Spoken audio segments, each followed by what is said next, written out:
And welcome back to Versus Live, where we continue to explore Ravnica Allegiance Standard.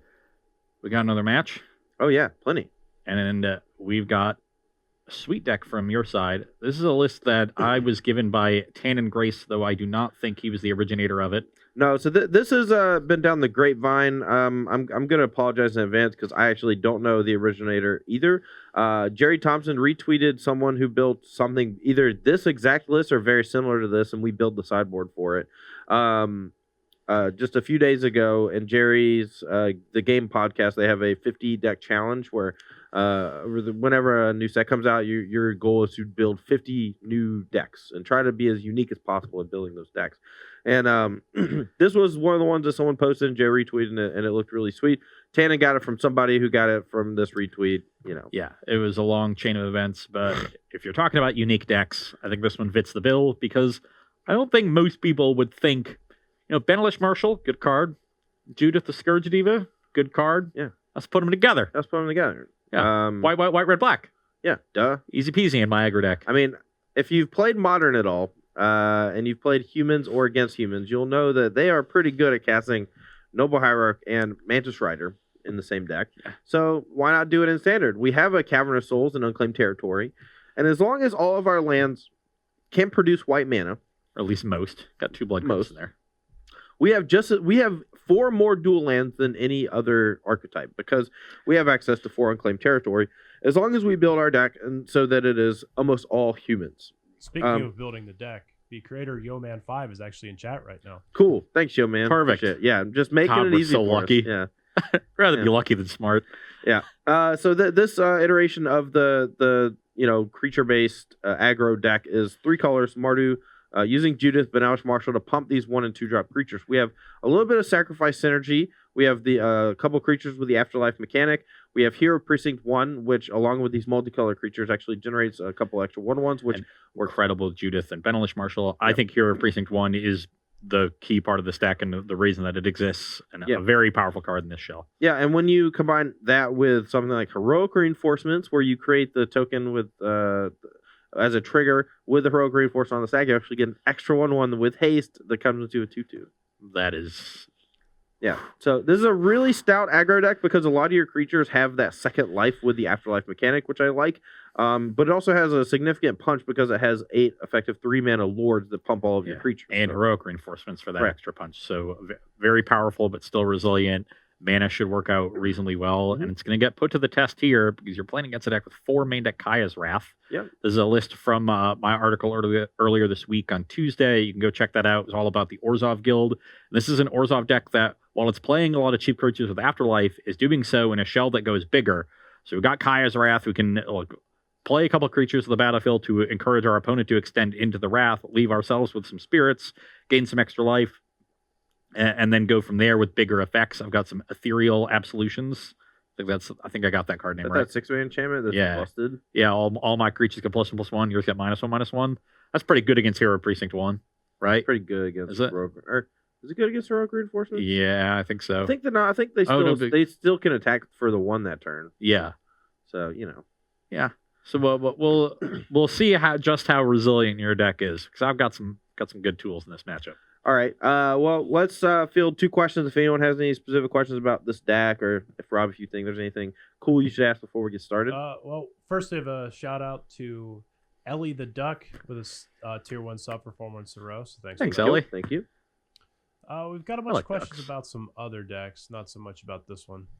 All right. Whatever. Hit us with them. We're still talking about Ravnica Allegiance. That's fine. All right. Young Frugal wants to know, have you thought at all about a Jeskai token aggro list with Hero Precinct 1 and Murmuring Mystic, perhaps? Well, you have to play a ton of multicolored cards for Hero Precinct 1 to be good.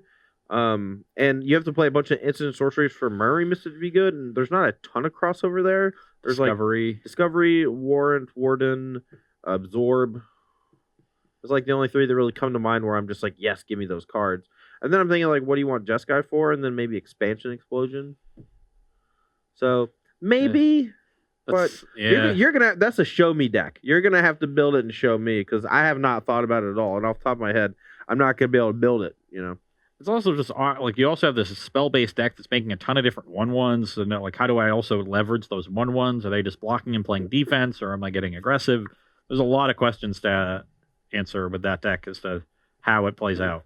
All right, let's go and play. Let's play some Magic. They've been waiting long enough. Well, is your hand good? Yeah, it is. Okay, great. I'm keeping it. I'm going 18 and playing 100 Witness. We're both playing 100 Witness decks, but in order for me to be able to cast things, I'm going to play this tapped on turn 1. Okay. Well, I'm going to mush you. Yeah, 19. I'm going to play another land and a Tithe Taker. Tithe Taker. Tithe Taker's a pretty sweet one. Pass the turn. One of my favorite cards in the set. All right, we're going to name Human with this. I'm going to play Hero surprising. Precinct 1. That's a good card. Hero Precinct 1 versus Tithe Taker. Go! Well, I think that card's a little bit too good, so I'm going to mortify it. Tilt. And attack you for 3. All right, I'm at 16. Pass. Who's the aggro deck now, Todd? Who's the aggro deck now? Technically you, I guess. Go. What? Look, another Hero Precinct What 1. is this nonsense? I didn't hit a land drop. I'm getting obliterated over here, sir. Well, I'm going to play in a Johnny. Yeah, I'm dead. I'm the aggro deck. Attack you for 5. Yep. Maybe I'm supposed 11. to leave one of those things back to block. I don't know. I don't think you're gonna But get too punished. Yeah, with you stumbling on lands, it doesn't seem like something I should do. It's hard for you to attack my Johnny mainly because I'm gonna have so many attackers myself. Hit a Johnny for 4. I'll make a 1/1. We're gonna give it +2/+2, and it's multicolored on both halves. It's just 1/1 humans. We do have a human token. We have a human So, token. Okay. There we go. Sure. I mean, I'm all for using Aaron Barrett's token. Look, I just, man. You know, Well, we use them for The lifelink lifelink too. ones, yeah. So That's a good card. Um, I want to use this right now because there's a chance that I don't get to hit a Johnny again, and he just gets the ultimate before we get there. So we also just use our mana. in a bit of an awkward spot now in that it's hard for me to make an attack while still protecting the Ajani. And I don't think I need to make more attacks with these on the ground with Todd at 11, given what I just drew, which is going to be quite good at closing out the game. So I think I'm just going to play Seraph of the Scales, play this Memorial, and then try to figure out where these counters are going. I guess I'm going to put 1 here to make this 3 power as well. And then I want 1 on Seraph so that I can make it 6 power and turn it into a 2-turn clock next turn. While giving it Vigilance. Well, that's annoying. Literally just haven't drawn a lance. It's open can. Alright, I'm going to play a Fireblade Artist and get a 1/1 human. That's pretty good. Don't really have any good attacks. Nope, your turn. Fireblade Artist can maybe contain a Johnny, but not in time. The Seraph of the Scales is just going to destroy me over the next 2 turns. So. Okay, let's play a Pitiless Pontiff into a plus on this Johnny, putting a counter on the Pontiff and a counter on the Seraph. I'll give the Seraph Vigilance and attack for 6. And that'll bring you to 5. I'm dead. All right, we're back here for game 2 between Mardu humans and I don't know, Kaya's Wrath or Orzhov. Orzhov Sacrifice. Orzhov Sacrifice. 2 decks featuring Hunted horrible. Witness. Horrible name. You know what? You know what? You know what? Horrible. Hush. You We're... say it's a horrible name, but it was the name on your article, Ross. Yeah, it was not the name that I submitted. Get wrecked. So basically, I've been hit with the Plague Crafter. I apologize for my outburst last game. It was the 2-minute plague kind, not the bad one. Yeah. Mnemonic plague. Yeah, I don't get it. Anyway, we're going to play without sideboards this game because I didn't really draw lands, and I just want to see what my deck can do in game 1 before Ross has access to a bunch of Lear Dawmbringers and other garbage I can't kill. So I've already got Kaya's Wrath and Ethereal Absolution. that's fine. I can beat that. Okay. So, Ross, what name did you submit? I think I just submitted Orzhov midrange because it's a midrange deck. All right, we're going to hit you for 2 with a Fireblade Artist. This card I'm at piles 18. up the damage pretty quick. 2/2 haste for 2 mana, and then at some point you can just start throwing all your creatures at your opponent's face. I'm going to play a creature that's good at block and Fireblade Artist and hope Todd doesn't have a, whatchamacallit, Benelish Marshall here. Also, Todd, a lot of people in the chat want you to feel better. Hey, thanks, y'all. Your turn. A little Footlight Fiend. I'm gonna play Footlight Fiend. Notably, like a pretty solid 1-mana creature for this deck because you can use it alongside Fireblade Artist, but also it just blocks and kills 2/2s, which is nice. Reminds me a little bit of things like Doom Traveler of that regard, where they're pretty good. And then obviously Imperious Oligarch, 2-mana 2/1 Vigilance, and then it has Afterlife 1. Send Fireblade Artist my way, or nope, coward. Yeah, I agree.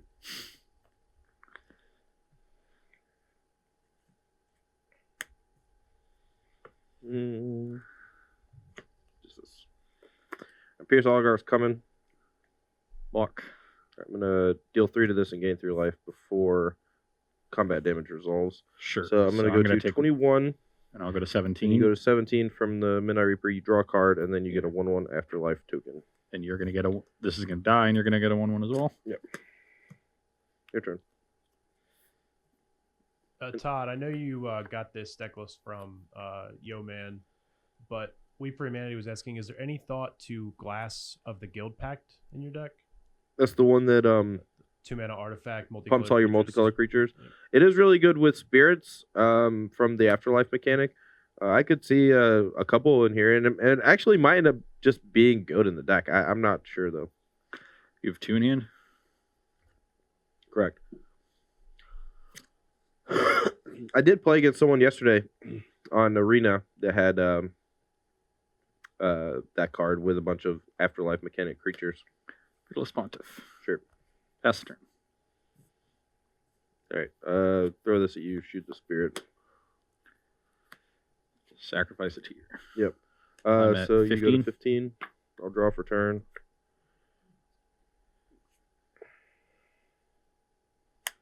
14. And we're not attacking with this, obviously, because the Pitiless Pontiff gains Indestructible, which is pretty annoying. Play Oligarch and another Fireblade Artist. Say go. Now, if we get hit with the Kai's Wrath, we're basically dead. We get 1 spirit left over, and Ross has like 6 cards in hand. Pitiless Pontiff works really well with Kai's Wrath because it's a destroy effect with the Indestructible that Pontiff can gain. Attack for 2. Yeah, I just shouldn't even attack. It's just so obvious what I'm doing if I attack. Yeah, and you just lose the life. Yeah. Yeah, I think this is a turn where I want to cut Wrath. All right. Even though I lost the... Yeah, you gain 1 life. Go to 15. Yeah, and I get a spirit from my Imperious Oligarch. Attack for 1. 14. Human, play a Footlight Fiend. Your turn. Not giving up yet because I could just draw a string of like heroic reinforcements, but Was that good? Ethereal Absolution. Can we get that one up on screen, Rob? Because all my stuff dies, and I'll shoot you for 1. 13. Nice. That'll do, pig. Where'd you go? Just gonna start making some tokens, maybe playing a Midnight Reaper. Okay, now we can play a sideboard game. We're not going to go to commercial, though. Let's just talk about it as we do it. So, on my side, I'm going to be bringing in a lot of things that are like anti-control. But I also need to be aware that a lot of Ross's annoyances are permanents. Things with second lives and that nature. So I think Conclave Tribunal might actually be pretty good. And then I think maybe Unbreakable Formation as just a counter for Kai's Wrath. 3 mana, make all my things indestructible. But with Addendum, if I cast a spell during my main phase, I get to put a counter on each of my creatures, and they gain Vigilance until end of turn. So I think these are the cards I'm going to be looking at signing in. Tajik, Legion's Edge, while it has haste, might actually be good enough to bring in just because it has haste, but doesn't survive the Wraths and doesn't play with the Wraths that well, but does pump my creatures, which I do like. I think Final Payment can come out. I want all my creatures with second lives, or things that can be Army into Can. I want Hero Precinct 1. Footlight Fiend seems like it's not super good. We're going to maybe look at taking those out. What else? Oh, yeah, and then Integrity Intervention, I think, could come out. I want to have very little actual removal in my deck for creatures. I believe that's the angle I want to go. All right, your turn. On my side, Playcrafter is certainly the worst card in my deck against opposing Afterlife cards, so that's the easiest cut. I know I want at least Lyra and Moment of Craving, so I could just cut one Ajani and do a 4-for-4 swap, but I think Vraska's Contempt is better than the other Ajanis. This card is like a little bit hard to utilize in this matchup. It's more there to help us apply pressure against mid-range and control decks. While still being relevant in other matchups. And I like the extra life gain with Contempt. I like being able to contempt some of Todd's Afterlife creatures, even though it's expensive in this matchup. But I might revisit that after if we play a fourth game and go with the Johnny. But I think I'll just err on the side of removal spells. So I'm going to leave in 2 final payments, and I'm actually going to cut something else. I do think having an answer for Benelish Marshall and for Judith very quickly is important. Sure. I don't want to be forced to wrath those away sometimes if I don't want to. And I also now want to save my Mortifies if possible for Experimental Frenzy, so additional removal has other value in that respect by letting me be a little bit more judicious with some of my other spells. So another reason to bring in Contempt. Judith-ish. See what I did there? Did you see what I did there, Ross? I saw it. Okay, I'm going to leave in 1 final payment over to Tajik. I don't think Tajik is that good. And I want to give myself a few ways to kill a Lear Dawnbringer. Or, I don't know. You showed me the Seraph in game 1, right? The big Seraph that could be problematic. So we'll just leave in 1. Seraph of the Scale? Yes. I believe. We're getting these. Dragons 31. Any thoughts to Theater of Horrors or Star Frenzy? Yeah, for sure. I think that both have merit, but I think Frenzy is just better. I think if you're looking at a deck that wants to play like 19 lands, 20 lands, Theater of Horrors might be better just because it's easier to cast, because I think you really need somewhere around 21, 22 to reliably cast Frenzy on 4. I think for the most part, though, it's just going to be like Experimental Frenzies 5, 6, maybe 7. I think they do well when you're playing like a lot of burn spells because they can act as removal so that you buy more time to get more uses out of your really powerful enchantments. But also if they just always have a target. Like you can always cast them what's on top of your deck, you know.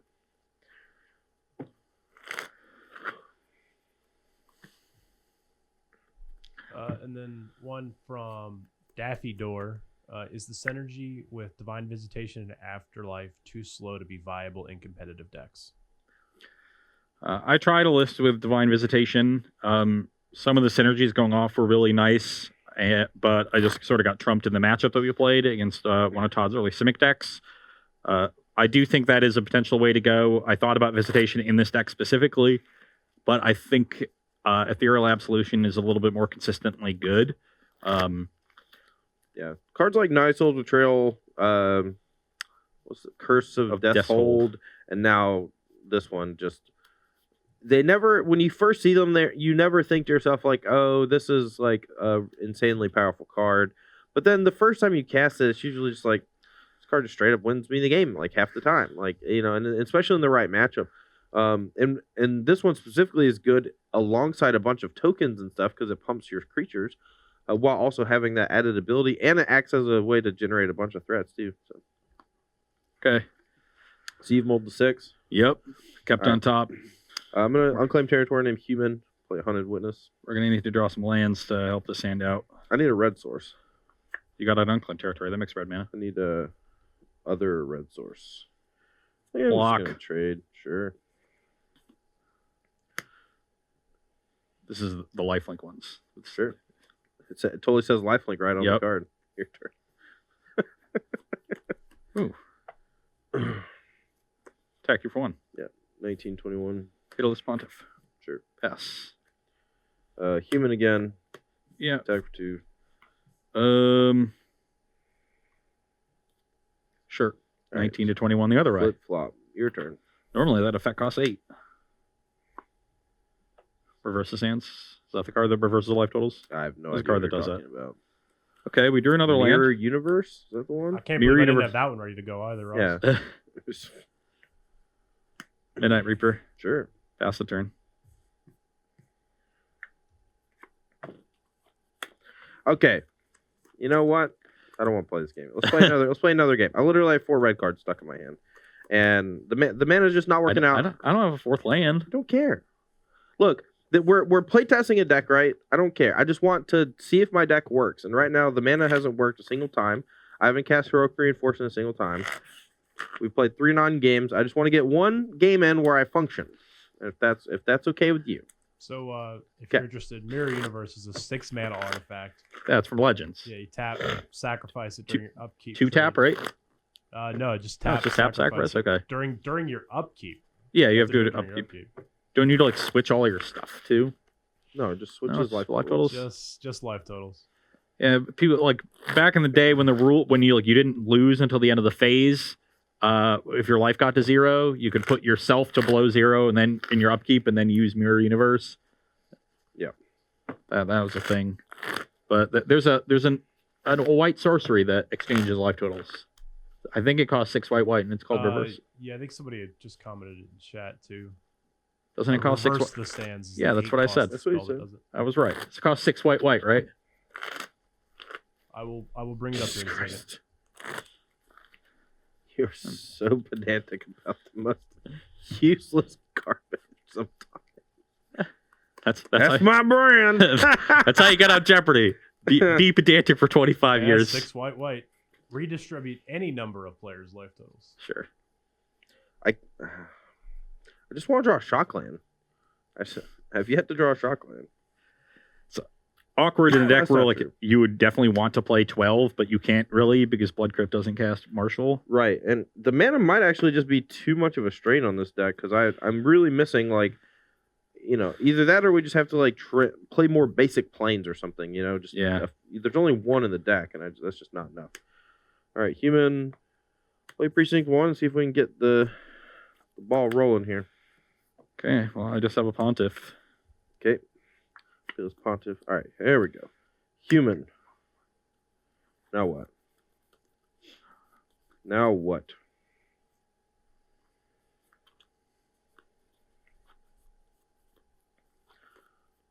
All right. Fireblade Artist. Human. Hunted Witness.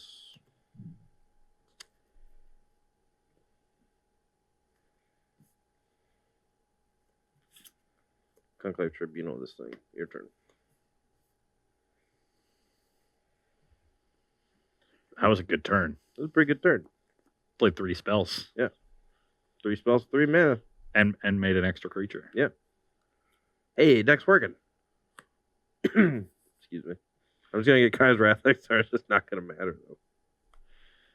Which one's dead? Mortify the hero. Okay. Hero down. There goes my hero. Judith comes into attack. Juice Scourge Diva. Pumping on my creature is a pretty big deal at this point. So I don't have a Kaya's Wrath right now. Otherwise, I would snap block the Hunted Witness. So I think my best bet is to block this first and then try to block this next and then give myself time. So let's block the human token. Okay. All right, so I take 5. Yeah, which is 15. All right, and Judith, of course, is token or non-token only for the second half, so no damage dealt.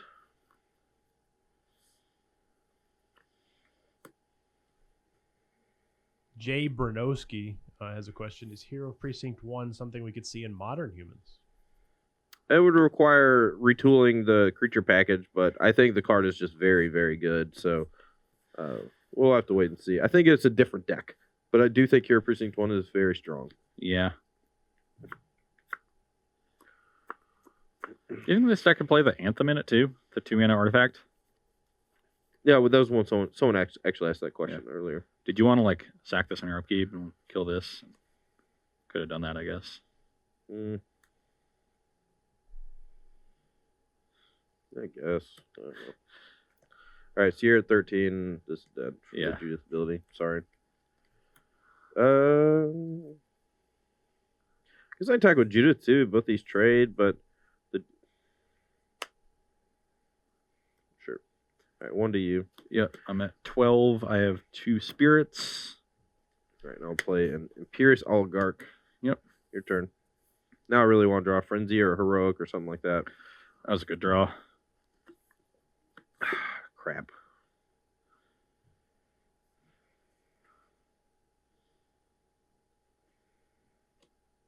Moment of Craving the Judith. All right, 1 to a token. So I go to 14. Spirit down. Pitiless Pontiff. Pass the turn. Ross, of course, not attacking with both because he actually wants to hold 1 back to block. Yeah. So this game goes long. I'm at 14. I'll go to 9. Okay. I want to be able to use this Pontiff well. Yeah, I think that's fair. It does brick wall basically all I'm doing. Yep. Ministrant. Yeah, Ross That's having the a turn. bunch of these creatures with just generate an afterlife just makes combat so impossible for me. You saw Todd stumbled in the first game that we played, and I was able to use these creatures to get aggressive and punish him. But in most of the games, I'm just holding back with them. And so even though I have 4 Mandic Wraths in a deck with 20-something creatures, it's working out fine. And that's the strength of building your deck in this way. You get to be versatile. Yeah, really at this point I just need to draw Experimental Frenzy so I can get ahead. But Ross does have access to a bunch of Mortifies in his deck, so it's possible that card wouldn't even get me out of this.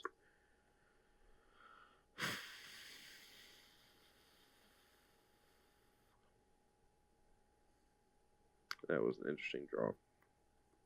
Go. I don't know what to do. Every draw set we're just like, ugh, this gets harder. Oh, it's harder. Yep. Go. All right, let's go for Frenzy now that I drew it. That's a good one. All right, land return.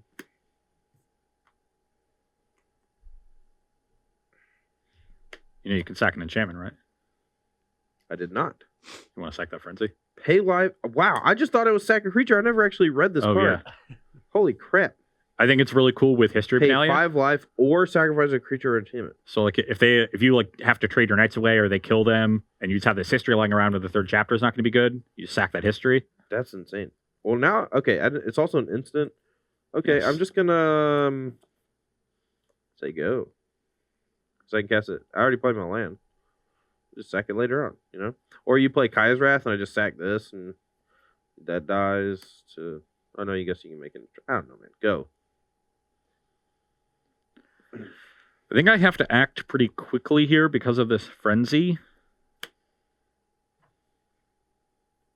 So I'm going to sack this to the Pontiff and go to 8 and draw a card. Is that good? Sure. That was a good draw. All right. Or you want to do something probably on my upkeep, right? Or I can kill this now so this doesn't just have indestructible this Sure. turn. Does it get indestructible in Vigilance? Indestructible and Death Touch. Death Touch.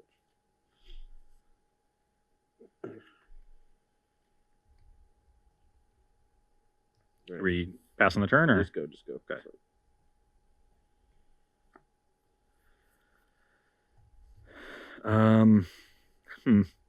So on my side, it would be more efficient to play the natural way, but that just seems too risky to me. So I like this interaction a lot. Just want to throw that. pass the out there. turn. Like right now, if I want to, I could just final payment, sacrifice Experimental Frenzy, and then it would unlock the 2 cards in my hand. That's really cool. All right, EOT. I'll just go ahead and kill this and sack the Oligarch. So I'm going to go to 7 and draw a card.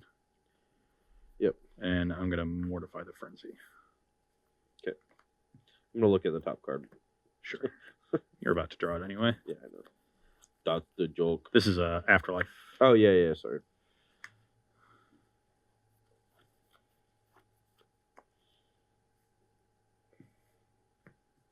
All right. Play a Judith.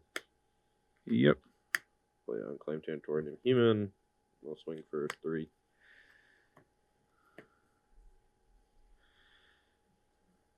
Walk. Go. Absolution. Okay. Pass the turn. That'll undo the Marshal and let my things do some cool stuff. Yeah, this is gonna be a good turn. Hold on. Oh no. We're gonna heroic reinforcements, and then I'm just gonna main phase. All my stuff's indestructible until end of turn, and also they all get a counter in vigilance. Is that any good? Is that any good? You know what? Is that any good? At least have a counter. Counter and shove at you. I think you're just dead. Actually, I didn't even do that. They're all -1, so it just cancels out Banaus Marshal. So you have 2 blockers. You just block this and take 8, and you're dead. I have 3 blockers. Okay. Well, actually, no. You're taking more because of the pump of the power. Forgot about that. So you're taking 9. Unless you got a 1-mana thing.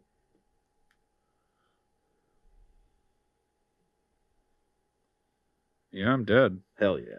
Hell yeah, you are. So I could have played Absolution the turn before, and I was digging for lands to get there because then I had Moment of Craving to deal with the Marshal, but I wanted to kill the Experimental Frenzy first. Yeah. And then the cards under Frenzy ended up being really, really good.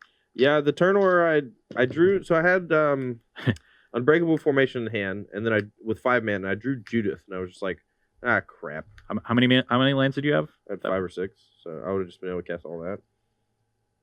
You had 7, or was one of them I drew for this turn. So maybe that you would have played your 7th land off the top and just played these 4 spells, and then I wouldn't have been able to kill anyway. Yeah. Either way, just a little bit short there. I mean, I think if you can kill Frenzy when before the real damage is done, just do it. Yeah. You know, unless you're winning the game like the next turn or whatever, things just spiral out of control like pretty quickly. It's 2:31. We're supposed to go to a 4. You want to just play another game? Let's take our break, take some questions. Sure. Then we'll take a break, move to the 3rd match, and then once we're done with that, we'll probably have some time, and we'll just mix and match with the decks that we have. Sure, that actually sounds way better. Yeah. All right, so let's let's say 3 questions. All right, so make sure to hit me up with some questions at SCG Tour. One from Frothy. What are your thoughts about Chromium as a finisher in Esper Control? We've talked about this before, but I think we both agree that the fact that you have to play a card like Chromium as your finisher in Esper relative to Niv Mizzet in Jeskai and Expansion Explosion in Jeskai is the primary reason why we think that Jeskai will continue to be the most successful control deck in Ravnica Allegiance Standard, unless Mortify ends up being incredibly important. I think that's going to be the case. Chromium is that's the card that you play, but it is hoop soup compared to Niv Mizzet. Wow, that is either Chromium is real bad or Niv Mizzet's real good. It is just a big steaming bowl. I mean, poop soup.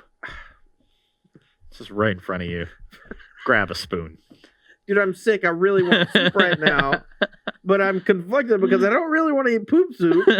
So I will say this. Niv Mizzet has been one of the biggest defining factors of this standard format. And if you are not playing it and you're playing a control deck, even with Kaya's Wrath, I think you're doing it wrong. That's all I'm going to say. All right, next question. All right. So from Red Kreplin, given that we haven't had the set on Magic Online at all or anything, what would be your week 1 deck if you had to play one this weekend? Well, we did have it on Arena yesterday if you were a part of the special streamer event for Ravnica Legion sponsored by Wizards of the Coast. That was a really sweet event, and I actually got to play with a lot of stuff. I learned so much about all the decks that I've been brewing with just by playing a few games with all of them. So much about how to build with Izzet cards. Right. No, I mean, my first build of, when I was building the Izzet tempo deck, I was just building the Teamer version, and then I realized, Frilled Mystic didn't feel that good. Wait, so am I only splashing green for Deep Root Champion? It doesn't get through all these ground pounders, and it's just a big thing. It's I get to play Enigma Drake and Crackling Drake. Why wouldn't I just do that? And then I was Terramander was pretty good. And I was ooh, Terramander. Ooh, we play that. Ooh, it makes Charter Course real good. Ooh, and then I just built that, and then I just and it was real good. Yeah, I just smushed Tannen twice. That was my first 2 matches with the deck was against the Mardu Human deck against Tannen, and I don't know. Basically, if you can build a deck that you want to play, and you can play test against one of your friends. There's already like 5 or 6 really powerful decks that currently exist from the previous standard format that won't change very much. Throw your deck that you want to play with, proxy it up or whatever you need to do, or get some cards at the pre-release. Battle your friends. And then you will learn so much from just like 5 games that you'll just want to change like 10 cards. And I know Ravnica Allegiance comes out on Arena. I think it already came out today. So you can just like go ahead and get cards and play test your deck on there now. Yeah, that's about it. I learned a lot yesterday. The question was, what would your week 1 deck be? Oh, Team of Reclamation, duh. Or is that Drake's deck? I'm not sure. Yeah, I like the Izza deck that Todd has built. I also like the Goblin Menagerie deck. That's something I'll be working on. So if you had to press me right now, I keep losing to giant flyers. Like, you just don't have spot removal because you have to play too many creatures. Figure it out. It's really good. The core of the deck is really good. The heart of it. Yeah, just cut 3 cards for 3 removal spells. And like, yeah, it's a little bit worse at doing its thing, but you got to kill the flyer and you're fine. Just Mr. Answers over here. Like that's just how you build it. Like you build all the 100% to your engine, very linear, and then you pair back because you need to actually interact with things that your linearity doesn't trump. Like when Abzan Aristocrats played 4 Tragic Slip and 2 Abrupt Decay. Yeah. Yeah. Tragic Slip is just 1 mana terminate. Yeah. Hey, we figured it out. Yeah. See? Man, you're so smart. Happens every time. Yeah. It's just like I literally expect that to happen. When I build a deck, like the first build of something like that, especially an engine deck, I want to put all the different pieces together, make sure I have enough to make the engine work, figure out what the engine is good at beating and what the engine is bad at beating, and then you pair back the worst parts of the engine to include the necessary interaction to contend against the things the engine is bad against. But you never answered the original question. I said the Rakdos Menagerie deck. The thing is, if you had to press me to play a tournament tomorrow, I would just play a deck from previous standard. Yeah, Golgari. Right now, or but is it Drake's? But that's not a fun answer to the question. I think with the way that what I'm interpreting that question to mean is, what of the decks that you're testing are things that you like the most? And right now, it's Rakdos Goblin Menagerie or Team of Reclamation. No, or my Izzet deck. Yeah, or the Izzet deck. Yeah, those 2 decks are good. I think that good. And I think the Rakdos deck is good. All right, one more question because I'm feeling frisky. All right, where was it? The Grizzo wanted to know about Militia Bugler in the Humans deck. Do you think that's possible? Ooh, honestly, I've been thinking a little bit about Militia Bugler recently. It keeps him up at night because he didn't have it in his Humans deck, and when he won his modern PTQ, that I don't care about. I know. But it finds Judith, so that's an interesting one. Doesn't it find everything literally except for Benalis Marshall? Sure. I'm just thinking about new cards that it finds that are good. Okay. We know what card it finds that might be good to find. It's Hydroid Crassus. 0/0. Tutors for that one. Doesn't tutor. Yeah, digs for that one. Yeah. You know what else digs for that one? Glowing Rights Mock. Yeah, dude. I thought about that one. I think Hydroid Crassus is really good. Yeah, I do too, but that's not. I think it's basically. The question was about Militia Bugler. Yeah. Sir. So let's find Hydroid Crassus. Okay, sure. I always want to find like the things that curve after Bugler. You need to hit some of those rather than have Bugler be like the high end of your curve. So things like Tristani Discordant and Aurelia and Hydroid Crassus are the things that put it over the top and make it good enough. It's still sort of a mopey card for standard. It doesn't quite have the right impact, but and it's hard to get to 20, 25 hits for it. But there's as we keep adding more sets to standard, the probability that we hit a critical mass and the card becomes good just keeps going up. So the question is just when do we hit it? I mean, I just don't think the body is good enough to play. Like it's not so much that like there aren't enough good things to hit. To me, it's just for 3 mana, you could just be doing a lot more. And even though you're not playing a card in that slot usually that gains like actual card advantage, you play something that gains like virtual card advantage or just turns the entire game on its head. Like 3 mana is a lot. Like Benelish Marshall, Judith, right? Even Midnight Reaper, things like that. So, I think that's a worthy criticism of the card, and it could keep it down entirely. But the card just keeps getting better. I'd really like it to be good. That's a card that I want to be good. So maybe I'm a little biased, but I'm thinking about that card right now. All right. Well, I want to get to some more games at the end of the video, so we're going to take a short break here. Don't go anywhere. We'll be right back with our third match, or I was gonna say our third and final match, but it's not gonna be our final match. Yeah, our it's third just gonna match be our of the third. day. Where what do you got on dock or on deck on the docket? Why is it escaping me? Oh, this deck is nice. I don't know what we actually titled it, but it's Rakdos Electro Dominance. It's Jund. Just It's Jund. We got a green splash. It's splashing green for Old status statue. Status Statue and Cinder Vines. Oh, Status Statue, you say? Huh, I wonder what that pairs really well with. The knife thrower guy from Ravnica Allegiance. That's what it pairs really well. No, Chain Whirler plus Status Statue has been something that people have been talking about since before. Yeah. You have Judith in there too? No. Okay. No Judith, but we also got Electro 4 of these. Wow, you are just killing me right now. Buddy. Yeah, 4 of these. 4 of these. Electro Dominances. All right. Well, Okay. I'm going to be playing a Teamer Ramp deck as built and played by someone on Seth Manfield's stream yesterday. So it looked pretty good when I was playing it. I went like 2-1 or 3-1 with it when I was playing it on my stream. And, I heard that Seth went 8-0 with it. So it looks pretty good. We're going to give it a shot here against this Rakdos deck from Ross, but we'll be right back. Don't go anywhere.